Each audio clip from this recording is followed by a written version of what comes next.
स्वागत है आपका। मैं हूं दिनेश गौतम और मेरे साथ हैं आंचल और मनीष। लोकतंत्र जिंदाबाद में आज बात उस खबर की जो लोकतंत्र के लिहाज से आपके लिए बहुत बड़ी है। दरअसल बीजेपी की प्रचंड जीत के बाद से विपक्षियों में खलबली मची हुई है। कांग्रेस शासित राज्यों में कांग्रेस खुद अंदरूनी खींचतान से जूझ रही है, तो वहीं उसके सामने सरकार बचाने और चलाने की चुनौती है। बंगाल में दीदी का कुनबा सिमट रहा है, बीजेपी उस पर लगातार डोरे डाल रही है, तो वहीं कर्नाटक में कांग्रेस और जेडीएस गठबंधन में तल्खियां बनी हुई हैं। यानी क्या बीजेपी की जीत से राजस्थान, मध्य प्रदेश, बंगाल और कर्नाटक की सरकारें हिल रही हैं? लोकतंत्र जिंदाबाद में इसी की तहकीकात करेंगे हम, लेकिन उससे पहले एक नजर कुछ और बड़ी खबरों पर।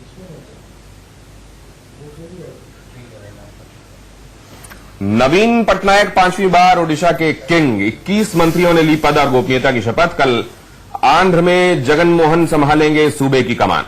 टाइम मैगजीन ने मारी पलटी। पीएम मोदी को बताया भारत को जोड़ने वाला नेता। चुनावों के दौरान मोदी को बताया था डिवाइडर इन चीफ। चाईबासा चारा घोटाला केस में 11 दोषियों को 3 साल और 5 दोषियों को 4 साल की मिली सजा। कोषागार से 37 करोड़ रुपए से ज्यादा की अवैध निकासी का मामला।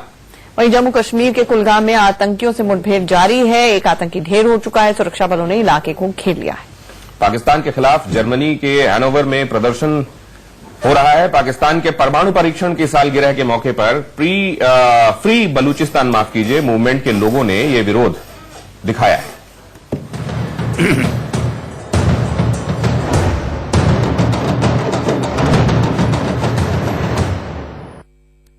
राहुल गांधी के इस्तीफे पर अड़ने के बाद भारी संकट से जूझ रही कांग्रेस राजस्थान और मध्य प्रदेश में अपने क्षत्रपों के सत्ता संघर्ष से भी जूझ रही है।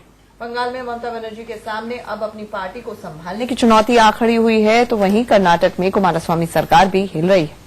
लोकसभा चुनाव के नतीजों के बाद राजस्थान, मध्य प्रदेश से लेकर कर्नाटक और पश्चिम बंगाल तक विपक्ष एक के बाद एक झटके झेल रहा है। इन चारों राज्यों में खलबली मची हुई है। बीजेपी की प्रचंड जीत के बाद विपक्षियों को अपनी अपनी सरकारों का डर सताने लगा है। कांग्रेस अंदरूनी गुटबाजी के साथ गुजर रही है, तो वहीं पार्टी के मुखिया अध्यक्ष पद संभालने के मूड में नहीं है। इन दिनों राजस्थान से लेकर मध्य प्रदेश और बंगाल से लेकर कर्नाटक तक सियासी हलचल तेज है और विपक्ष सत्ते में है।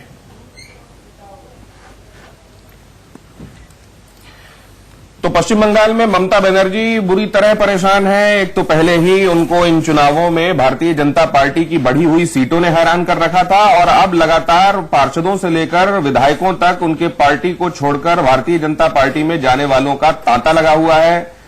और अब वो इस बात से और भी ज्यादा परेशान है कि आने वाले दिनों में केंद्र सरकार का उनकी तरफ रवैया क्या होगा, क्या उनकी सरकार बचेगी। इधर मध्य प्रदेश में पहले ही सरकार बहुत वेफर थिन मेजॉरिटी लेकर, दूसरों का साथ लेकर किसी तरीके से अपनी सरकार बनाकर चला रही थी, लेकिन अब उसके ऊपर भारी संकट मंडरा रहा है। और खासतौर से तब जब ज्योतिरादित्य सिंधिया पहले ही कमलनाथ को मुख्यमंत्री पद दिए जाने से नाराज थे। राजस्थान में अशोक गहलोत से सुना है राहुल गांधी मिल ही नहीं रहे हैं। वो उनके दिल्ली स्थित आवास पर आ रहे हैं, लेकिन वो बगैर मिले ही लौट जा रहे हैं। और इसी तरीके से जिन जगहों पर भी कांग्रेस का राज्य है, वहां अगर कांग्रेस का राज है, अगर वहां बहुत ज्यादा मेजॉरिटी के साथ उनकी सरकार नहीं थी तो खतरा मंडरा रहा है। और यही हाल कर्नाटक में भी चल रहा है, जहां जेडीएस के साथ गठबंधन में सरकार चल रही है। राजस्थान के संबंध में चर्चा करने के लिए जयपुर से हमारे संवाददाता मनु शर्मा जुड़ रहे हैं और मध्य प्रदेश के बारे में क्या डेवलपमेंट है बता रहे हैं हमारे संवाददाता एहतियाब शेख। सबसे पहले मनु शर्मा, आपके पास क्या स्थिति लग रही है? क्या वाकई वहां बहुत सारे लोग अलग होकर भारतीय जनता पार्टी में वाकई जाने के इच्छुक नजर आ रहे हैं? क्या सचिन ने यह भी कहा है कि अगर राहुल गांधी नहीं माने तो फिर हम अलग पार्टी फ्लोट करेंगे? ऐसी बातें भी सुनाई दे रही हैं सूत्रों के हवाले से। कितना दम है इनमें?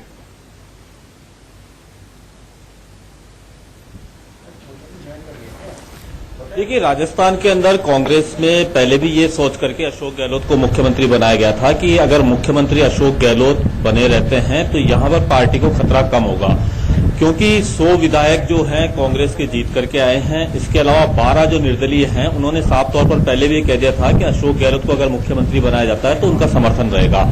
तो कांग्रेस पार्टी आलाकमान भी इस बात को जानता है कि पार्टी को अगर एकजुट रखना है राजस्थान के अंदर तो मुख्यमंत्री का पद जो है वो अशोक गहलोत के पास ही रखना होगा। लेकिन जो दूसरा गुट है जिसके अंदर सचिन पायलट जिसका नेतृत्व कर रहे हैं, इस हार को एक मुद्दा बना करके सीधे तौर पर इसकी सारी जिम्मेदारी अशोक गहलोत के ऊपर डालना चाह रहे हैं कि कहीं न कहीं जो 25 सीटें हारी है पार्टी, उसके अंदर सरकार के कामकाज को लेकर के उसका जो आकलन रहा, क्योंकि 5 महीने पहले जो चुनाव हुआ उसके अंदर सीधे तौर पर भारतीय जनता पार्टी को डिफीट देके कांग्रेस ने सरकार बना ली। लेकिन जब अब 5 महीने बाद ऐसी क्या स्थिति बन गई जिससे लोग नाराज हैं, ये सारा तमाम मुद्दा बना करके दूसरा जो गुट है वो काफी हावी होना चाहता है। सचिन पायलट जो है शुरुआत से दौड़ के अंदर रहे हैं, राहुल गांधी ने उनको ये पद नहीं दिया, आखिर में सोनिया गांधी, प्रियंका गांधी ने मिलकर के अशोक गहलोत को नेतृत्व सौंपा। अब वापस से जो राहुल गांधी के पास में कल भी सचिन पायलट मिलने पहुंचे थे, लेकिन अभी तक मुलाकात नहीं हो पाई है। प्रियंका गांधी और वेणुगोपाल से ही उनकी मुलाकात हुई, अशोक गहलोत की भी उनकी मुलाकात हुई। दोनों ने अपने अपनी तर्क से अपनी सफाई पेश करी है कि क्या कारण रहे हार के। लेकिन अब मुद्दा यह है कि आज प्रदेश कार्यकारिणी की बैठक बुलाई गई है राजस्थान के अंदर, जो 2:30 बजे शुरू होगी बैठक, जिसके अंदर तमाम जितने भी मंत्री हैं, मुख्यमंत्री, डिप्टी सीएम, ये सब लोग मौजूद रहेंगे और हार के कारणों पर मंथन करेंगे। लेकिन माना यह जा रहा है कि ये बैठक भी काफी गर्मागर्म होगी, क्योंकि इसके अंदर दोनों गुटों के मनु, एक लाइन में हमें ये बताइए कि अशोक गहलोत को मुख्यमंत्री बनाने के पीछे वजह यही थी कि लोकसभा का चुनाव इस तरह का आश्वासन था कि वो जिता सकते हैं, बेहतर सीटें दे सकते हैं कांग्रेस को, जो उन्होंने डिलीवर नहीं किया। क्या इस्तीफे की पेशकश उनकी तरफ से हो सकती है?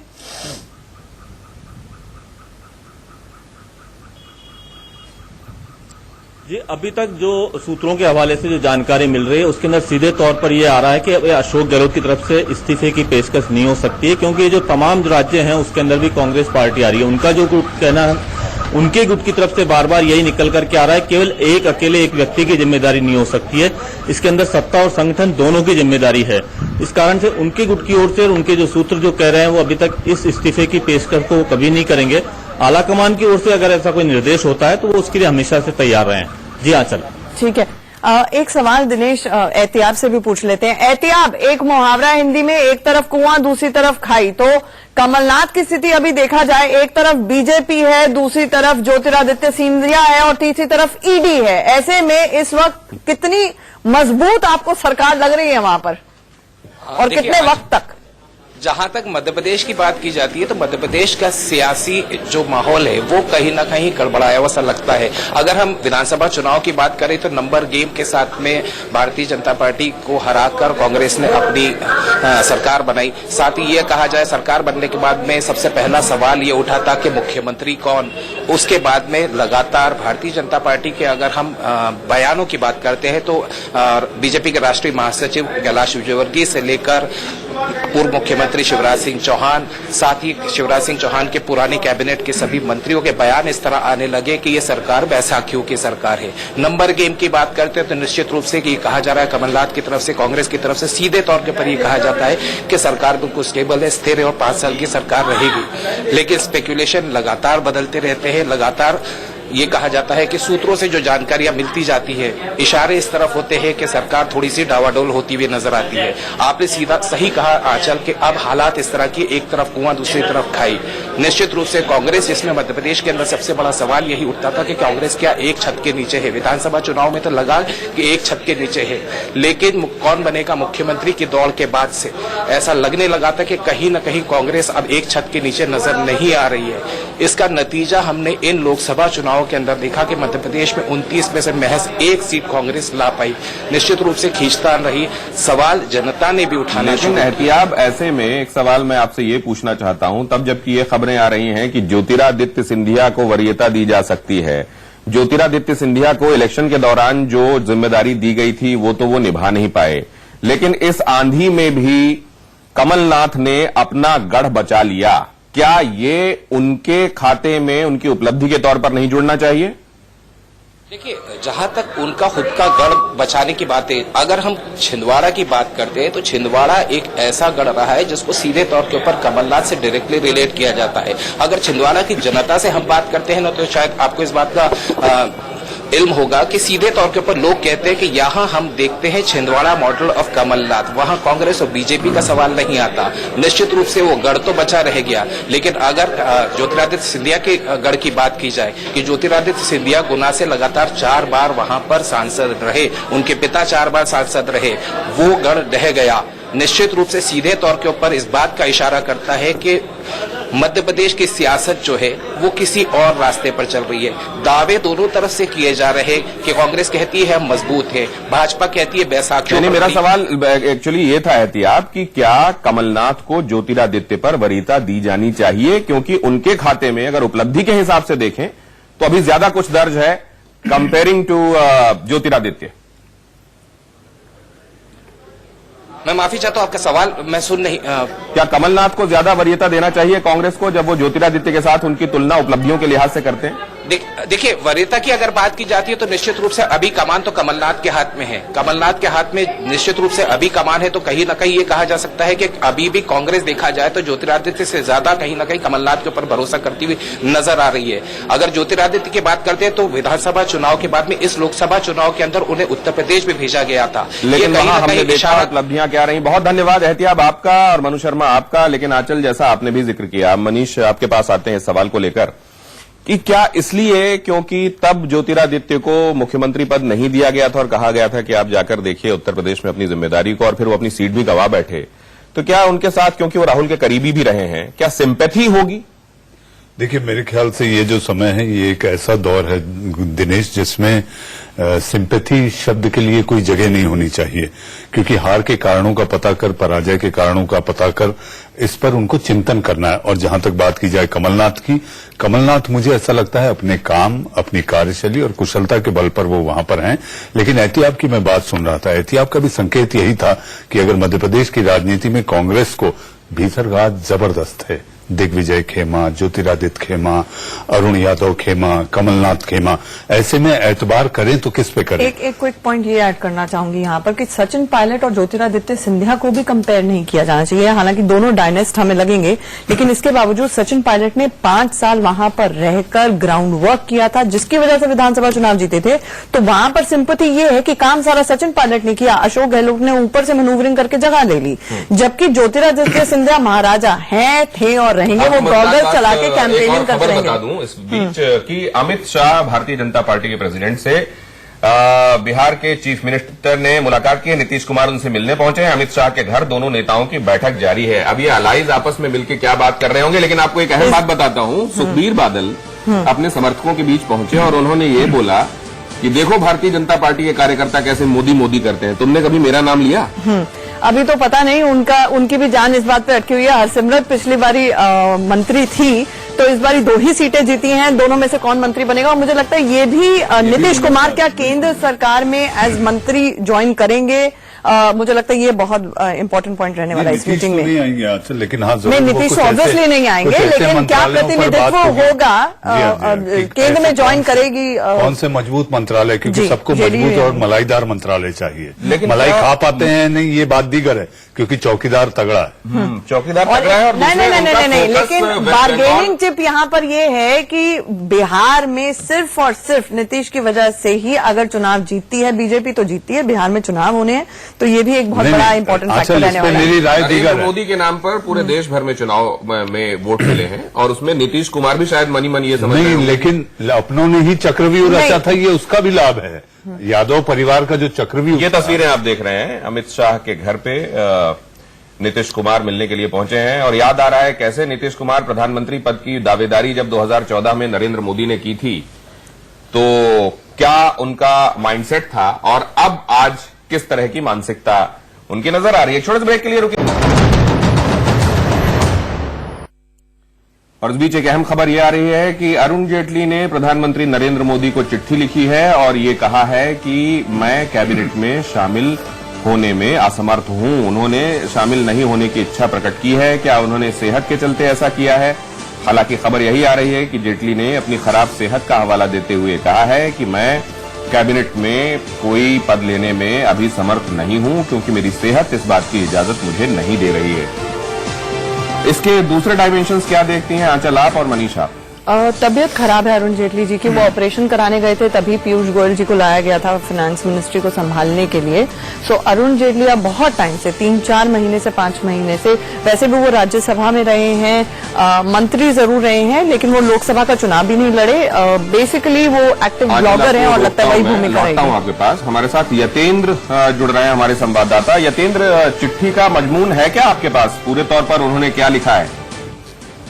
देखिए, अभी सूत्रों से ये पता चला है कि उन्होंने इच्छा ग्रहण किया प्रधानमंत्री मोदी और बीजेपी अध्यक्ष के सामने कि वो स्वास्थ्य ठीक न होने की वजह से वो इस बार मंत्रिमंडल में नहीं रहना चाहते, लेकिन वो समय समय पर जब भी सरकार को कोई भी आवश्यकता उनकी होगी वो पूरी तरह से उनका सहयोग करेंगे। लेकिन अभी जो उनकी स्थिति है, अभी कुछ दिन पहले ही वो इनसे डिस्चार्ज हुए, तो ऐसे में उन्होंने आराम, डॉक्टरों की भी सलाह है उनके स्वास्थ्य को देखते हुए और उस सलाह को मानते हुए उन्होंने प्रधानमंत्री मोदी से अनुरोध किया कि इस बार उन्हें मंत्रिमंडल में जगह ना दी जाए। लेकिन इसको इस तरीके से क्योंकि वो तो मिलते ही रहते हैं प्रधानमंत्री नरेंद्र मोदी से, फोन पे भी बातचीत हो सकती थी, चिट्ठी लिखकर ये बताया जाना, कहीं ये स्थिति ना बने कि लोग ये कयास लगाएं कि क्यों शामिल नहीं किया गया वगैरह वगैरह, इसलिए उसको प्रीएम्प्ट करने के लिए चिट्ठी लिखी गई है क्या? देखिए, बिल्कुल इसको इस एंगल से भी देखा जा सकता है, क्योंकि जब किसी सीनियर लीडर को मंत्रिमंडल में जगह नहीं मिलती तो तमाम तरह के प्रयास लगाए जाते हैं, कहीं कहा जाता है कि मंत्रिमंडल से हटा दिया या जगह नहीं दी गई। तो ये एंगल भी इसमें दिखाई देता है कि पहले से ही इस बात को सामने, जनता के सामने, खासकर कार्यकर्ताओं के सामने लाती जाए कि खुद स्वास्थ्य कारणों से का हवाला देते हुए इच्छा जाहिर की है कि वो खुद मंत्रिमंडल में नहीं रहना चाहते, इस तरह का एक मैसेज जाए और जो प्रयास आते रहते हैं अलग अलग एंगलों से उन पर विराम लगाया जाए, इस वजह से भी इसको माना जा रहा है कि ये चिट्ठी लिखी गई है। जी, बहुत धन्यवाद यतेंद्र, ये जानकारी हम तक पहुंचाने के लिए। मनीष, इसके निहितार्थ आप क्या देखते हैं? और दूसरे, फाइनेंस की एक रूपरेखा, एक ब्लूप्रिंट उनके दिमाग में रहा होगा, खासतौर से जब नोटबंदी और जीएसटी जैसे बड़े कदम पिछली सरकार में उठाए गए। अब इन चीजों को आगे लेकर जाना, उस ब्लूप्रिंट, अब जाहिर है वो दिमाग काम नहीं कर रहा होगा। इस सबको आप कैसे देखते हैं? देखिए, इसमें दो चीजें हैं। एक तो पीयूष गोयल ने जो इंटरिम बजट, सरकार का अंतरिम बजट था, वो पेश किया था, तो उन्हीं बातों को लेकर आगे बढ़ना है। एक तो मोदी के नए अवतार में, 2019 के नए अवतार में एक राजनीति का नया दौर शुरू हो रहा है। ऐसी स्थिति में मुझे ऐसा लगता है कि ये सार्वजनिक करना जरूरी हो गया था, क्योंकि वित्त एक ऐसा मंत्रालय है जिसको लेकर सारे देश में प्रधानमंत्री के बाद अगर किसी पर निगाहें होती है तो वित्त मंत्रालय पर होती है। और खराब स्वास्थ्य का हवाला, और अगर वो शामिल नहीं होते, क्योंकि ये बातें फोन पर भी की जा सकती, जैसा दिनेश आपने कहा था, लेकिन मुझे ऐसा लगता है कि कहानी किससे हो, बातें आगे बढ़े कि अरे जेटली को नहीं लिया गया, तो ये सारी बातों पर विराम लगाने के लिए मुझे ऐसा लगता है ये किया गया। टाइम की बात है दिनेश। टाइम की बात से मुझे याद आया, टाइम मैगजीन की वो खबर भी आज हम बता रहे हैं, जिसमें पहले प्रधानमंत्री नरेंद्र मोदी को डिवाइडर इन चीफ बताया गया था और अब बताया जा रहा है कि पूरे भारत को उन्होंने किस तरह से एकता के सूत्र में पिरो दिया। ये है वो चिट्ठी जिसका जिक्र हम कर रहे थे, ऑनरेबल प्राइम मिनिस्टर। और नीचे आंचल, क्या आप पढ़ पा रही हैं? कुछ मेरे लिए डिस्टेंट है, लेकिन जो इसका ऑनरेबल प्राइम मिनिस्टर के नाम पे अरुण जेटली जी ने चिट्ठी लिखी है। करीब 4 पैराग्राफ की ये चिट्ठी नजर आ रही है। It was a great honour and learning experience for me to have been a part of government led by you. Overall उन्होंने जो बताया है वो यही कि अब उनकी हेल्थ उनको परमिट नहीं कर रही। My doctors have enabled me to obviously, इसमें जिक्र अगर डॉक्टर्स का है और सेहत का है तो फिर सेहत का हवाला देते हुए फिलहाल कैबिनेट में अपने को शरीक किए जाने से उन्होंने असमर्थता जताते हुए प्रधानमंत्री को निवेदन किया है।